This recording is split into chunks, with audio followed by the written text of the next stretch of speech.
And now, the Hall of Fantasy. Welcome to the Hall of Fantasy. Welcome to the series of radio dramas dedicated to the supernatural, the unusual, and the unknown. Come with me, my friends. We shall descend to the world of the unknown and forbidden, down to the depths where the veil of time is lifted, and the supernatural reigns as king. Come with me and listen to the tale of The Idol of Cromm.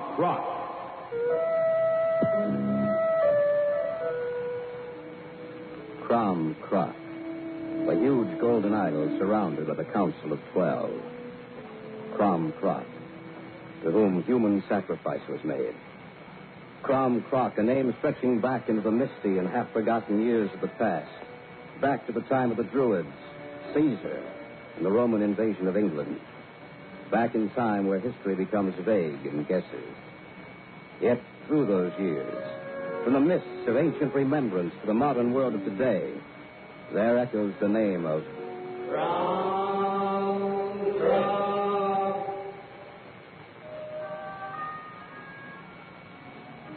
I'd gone up with Matt and Susan Stevens to the hunting and fishing lodge they had in the Appalachians. It was the end of April, and we went to straighten up the lodge, lay in a supply of provisions for the coming spring and summer. The second night we were there, one of those sudden spring storms. I'm glad we're inside. You'll be caught out there in that storm. More coffee, Matt? Oh, I've had 4 cups already. When you get married, you'll be a lucky man, Jack. Isn't every woman that can brew coffee the way my sister can. I realize that. What about you, Jack? Any more coffee? No. But I heard something. Like what? I don't know. I didn't hear anything. Well, it must have been the wind. It won't be long before the fishing season opens. Yeah, I can hardly wait to get up here with my rod and reel. We've laid in a fairly large supply of food. The only things we'll need to pick up are eggs and bread and... Listen. Oh, I heard it, too. Someone's calling for help. Come on. We'll slip our slickers on. Yeah. You better keep the coffee hot, Sue. We may be bringing someone back with us. All right. All right, let's go. Right. Oh, it's a rotten night. I wonder who that is out there. Probably someone who got lost. We'd better call to him. Maybe he can hear us. Hello? Can you hear me? Hello out there. Where are you? Let's try it together. All right. Hello? Can you hear us? Listen. I can't tell a thing with this storm. Where are you? By the lake. Could ask which one, but I'm afraid he wouldn't understand. Let's try our lake. Right. We're coming for you. I don't mind looking for someone who's lost if they just wouldn't get themselves lost on a rainy night. I hope he's just lost. What do you mean? But I hope it's nothing more than that. Oh, it won't be. Try calling him again. All right. Hello? Must be right up ahead. He must be pretty close. Hey, look down there. Someone lying on the ground. Oh, when the lightning flashed. So did I. Come on. Yeah. Watch your step. Don't worry. Yeah. There he is. Are you all right? What's the matter with him? Why doesn't he answer? Can't. This is closest post. It's dead.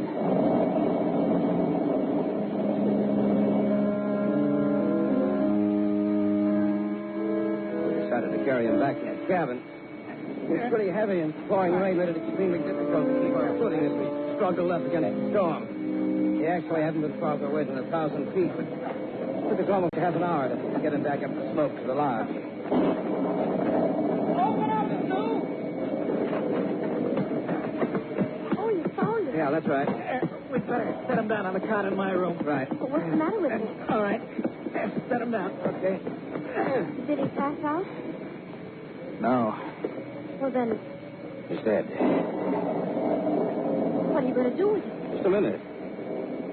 Look at the clothes he's wearing. Oh, I don't see.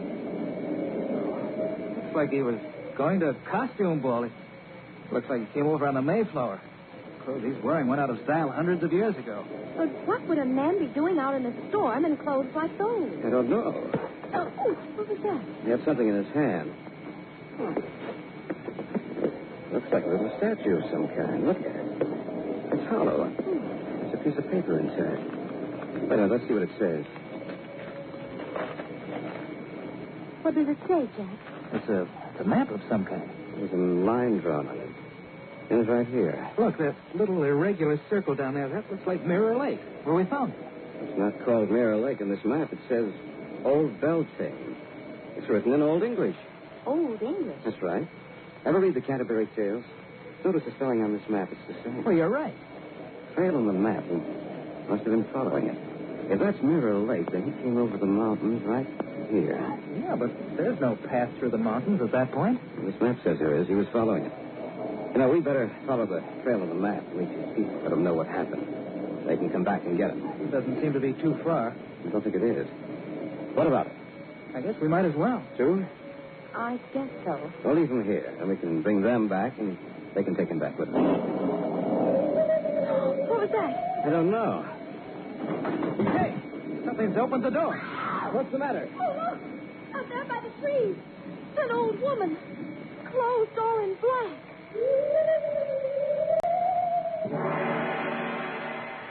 From the golden age of radio theater, you're listening to the Hall of Fantasy. We'll continue in just a moment. The Arriva Rainbow Showroom presents the hilarious comedy of Pat Cooper on Friday, September 13th. Truly one of the finest comedians of our time. You're guaranteed to laugh from the beginning of this show to the end. Pasquale Caputo, known as Pat Cooper, was a favorite opening act for Frank Sinatra in Las Vegas and concert halls all across the country. Now he performs regularly in Atlantic City and Las Vegas to sold-out audiences as well as major theaters. In the past year, Pat has appeared on top television shows including Seinfeld, Letterman, Regis and Kathy Lee, Howard Stern, and many more. Pat Cooper's long-awaited return to Arriva will bring people from everywhere to see him, so don't miss this show. Enjoy all the great dinner shows coming to Arriva. L'Oreal, Pat Cooper, Sam Butera, the Stan Kenton Tribute, Dick Contino, the Gaylords, and Soupy Sales, too. Seating is limited. Call Arriva at 810-573-8100 for reservations. Arriva, located on 12 Mile Road west of Van Dyke. When you open a window, it should stay open. And when your windows are closed, you shouldn't feel a draft. If your windows leak, stick, or just look bad, it's time to replace them. Time to call Century 21 Home Improvements at 1-800-633-2222. Call now and save 10%, up to $750 on premium custom fit windows. That's Century 21 Home Improvements, America's most experienced home improvements business. For replacement windows, they will always open and easy to clean with a custom fit that means no more drafts. Call 1-800-633-2222 for a free in-home estimate. Call now and you'll save 10%, up to $750. Not available in all areas. The offer ends September 30th. Sold, furnished, and installed by American Remodeling Incorporated, an independently owned and operated contractor. Not valid on prior sales or with any other offer. Need new windows? Call Century 21 Home Improvements now at 1-800-633-2222. That number again is 1-800-633-2222. U.S. offer only. And now back to the Hall of Fantasy. The dead man we had brought back to the cabin with us had held a small statuette in his hand. It had fallen to the floor, and inside it we found a strange map with a trail outlined on it. We decided to follow that trail to reach his people and let them know what had happened to them. Suddenly the door had blown open, and Susan screamed. An old woman, and she's pointing at us. I don't see anything, Sue. So do I. I was sure I'd seen something. Close the door, Jack. Right. Now, there's nothing out there, Sue. Nothing at all. Maybe not, but what about that strange wailing cry we heard? I'll admit I heard something, but what it was, I don't know. Probably an animal frightened of the storm. I'm not so sure. Don't worry about it, Sue. Well, we might as well turn in now if we're going to hit the trail early tomorrow.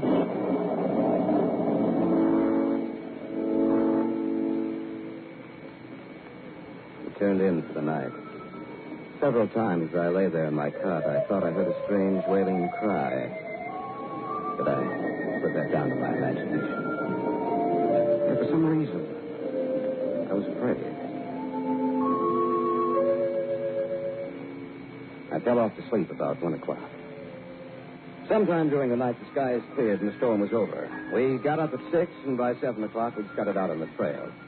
For a while, it was easy going, but about 9 in the morning, we hit a stretch that was very difficult for us to follow. Be very careful. One misstep, and that'll be the last one you take. We're up pretty high.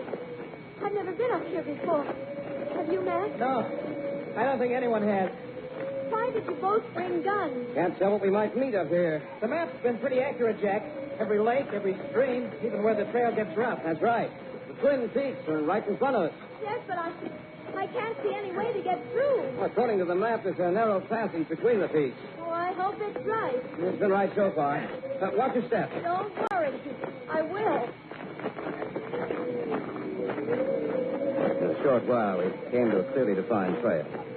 The terrain over which we just passed seemed almost a barrier so that no one could get in or out except with great danger. We came at last to a solid wall of rock 1,000 feet above us towered the Twin Peaks. I don't see any way of going any farther. Nothing but solid rock up ahead. Hey, wait a minute. What do you see? Come on. Maybe I'm wrong, but I think I see an opening. Matt, you were right. There is an opening just large enough for a man to walk through. According to the map, the trail ends behind those peaks. I wonder what we'll find there. Well, no, but we won't find anything unless we start through. Come on, let's go. Yeah. Hey, I can't hear myself think. That's because the wind's rushing through here. You two had better concentrate on getting through. It gets narrower up ahead. The passage between the rocks twisted and turned. Some places so narrow that we had to literally squeeze ourselves through. Several times we thought we'd have to turn back. The obstacle was overcome and we pushed ahead. With the wind always howling about us. Look! It's widening. Just another few feet to go. There's the end of it. Come on. I hope we find his relative. It's going to be a hard trip back. Look. Oh, a hidden valley. Surrounded on all sides by the mountains. Trail we followed must be the only way in. Well, I see some houses down there. Matt, look at them again. Why? We don't build houses like that nowadays. I'd almost think I was in old England. Look. Where? Oh, there. That man is coming, and he's dressed just like the other one was. He seems friendly. From where have you come? From outside? From the other side of the peaks. The truth, you come from the outside, then. How did you find this place? We had a map. One of your people, we found him last night during the storm. He was dead. You did not have to come to tell us. Cromm Crock? Cromm Crock? Aye. Come, I shall take you to him.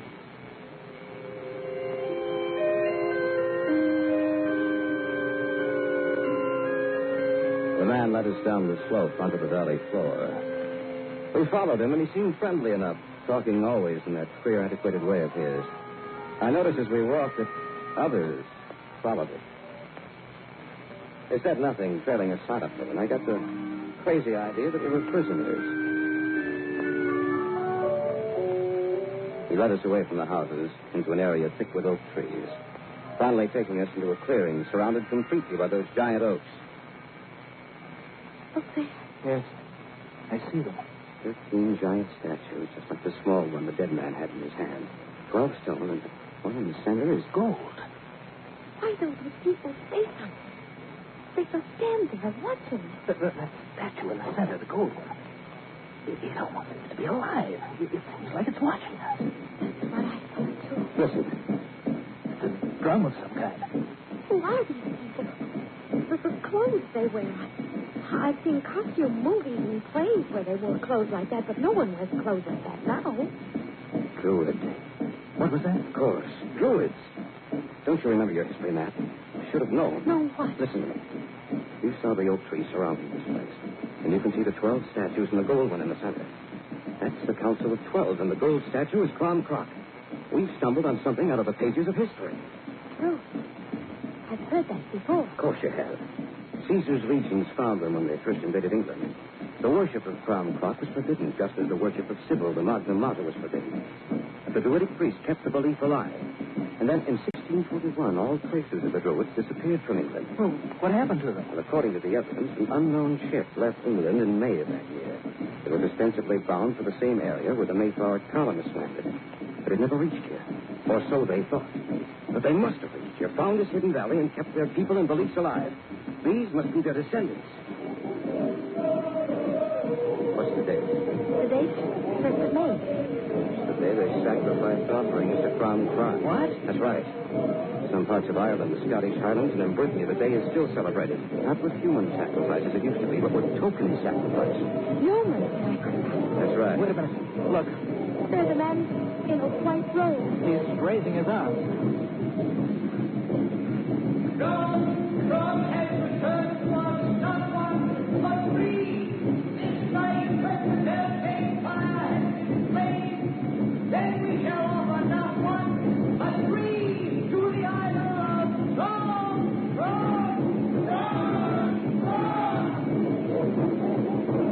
What does he mean? Offer three. Tonight they intend to sacrifice us. To offer us a sacrifice to Cromm.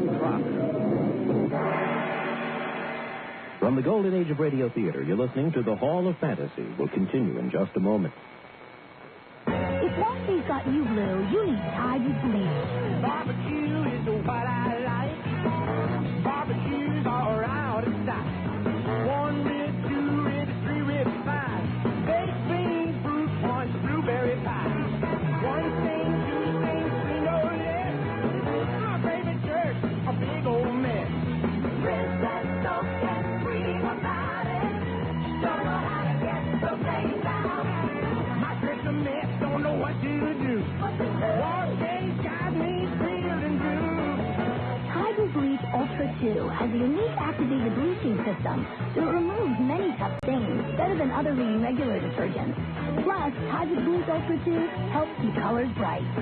Don't let the war days blue make you running high. You got to be clean. You got to be tight. Use Tide with Bleach and wash away the wash day blues. And now, back to the Hall of Fantasy. We'd followed the trail on the map and had come through a narrow pass between the mountains to discover a valley hidden from the world for over 350 years. A valley where modern civilization had not made any inroads. A people who held to the customs and strange beliefs of their forebears. Now we stood before the shrine of the Druids, before the stone council of 12, and the grinning golden idol of Cromm.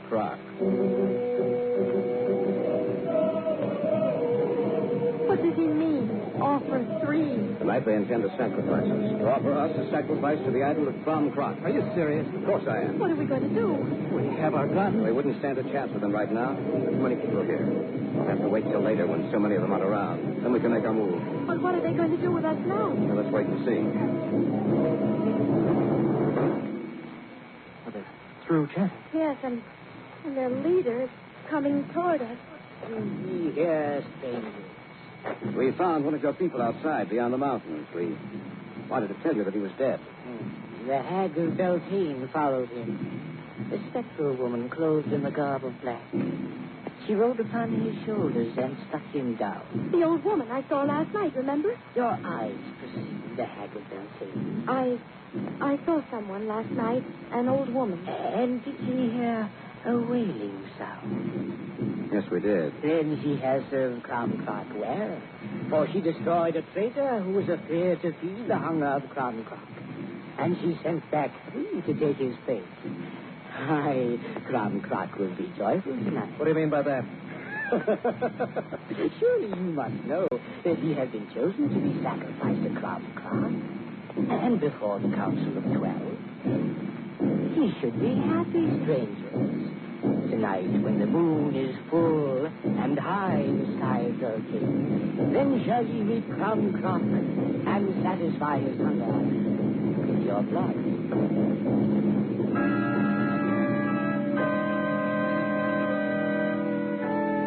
The leader raised his arm, and in an instant we were surrounded by these strange people. They led us to a structure directly behind the golden idol of Cromm. It was surrounded by a half-circle of trees, giant oaks, a half-circle such as the 12 stone idols made, fanning out on either side of Cromm. They secured the doors and put a guard outside, lest we should try to escape. What are we going to do? There's nothing we can do right now. We'll have to wait. We still have our guns and ammunition. How much ammunition did you bring? A couple of boxes. You? About the same. Jack, how much do you know about the Druids? Well, just a little. What about the ceremonial sacrifice? Well, they built a fire tonight, a colossal fire. They call it the Beltane fire. Then what happens? They'll expect us to run through it. The sacrificial altars on the other side, just before the golden idol of Cromm Cross. They think the fire purifies us, makes us fit to be sacrificed to Cromm Cross. How horrible. Our only chance is in trying to escape. Yes, but how? Fire. The Beltane fire. What? What? I think I have an idea that they let us escape. At any rate, it's worth trying. If it works, we'll live. If it doesn't, that won't make any difference to us after we're dead.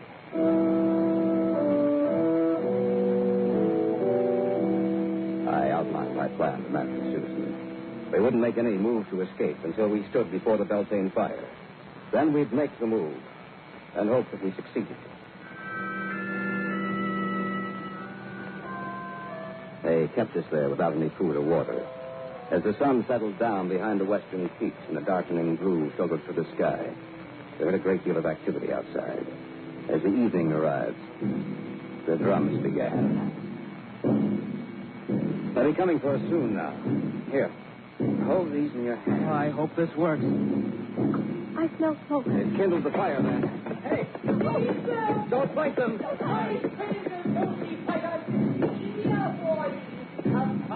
We're ready.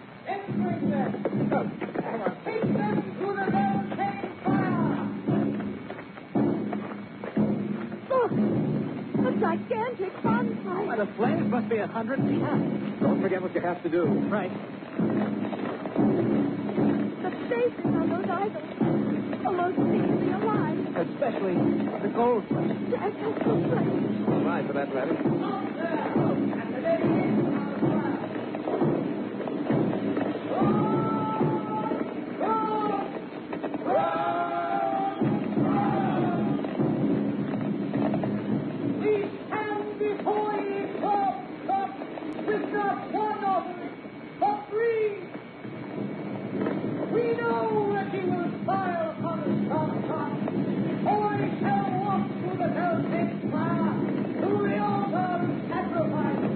All right, throw the bullets into the fire now.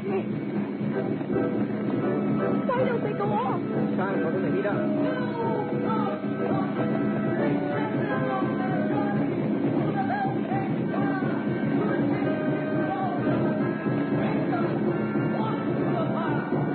They're all going to go off in a second. Make a run for it.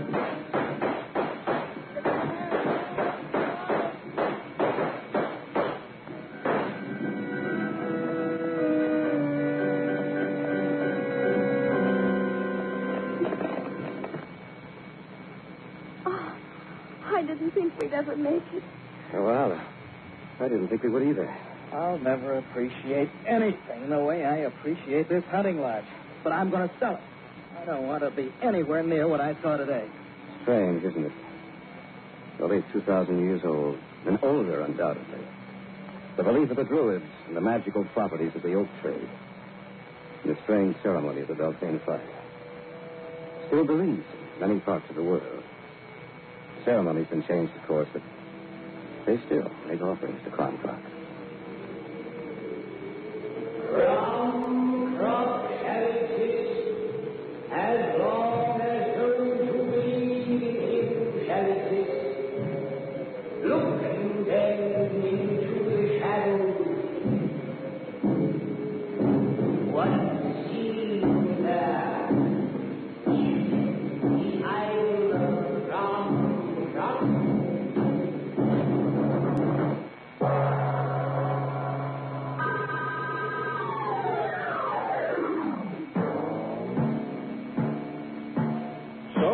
Tonight's tale of the unusual, the terrifying, the unknown. Join us again when next we journey down the corridors of the Hall of Fantasy to hear another strange tale of the supernatural. All characters and events portrayed in these programs are fictional, and any similarity to actual events or persons, living or dead, is purely coincidental.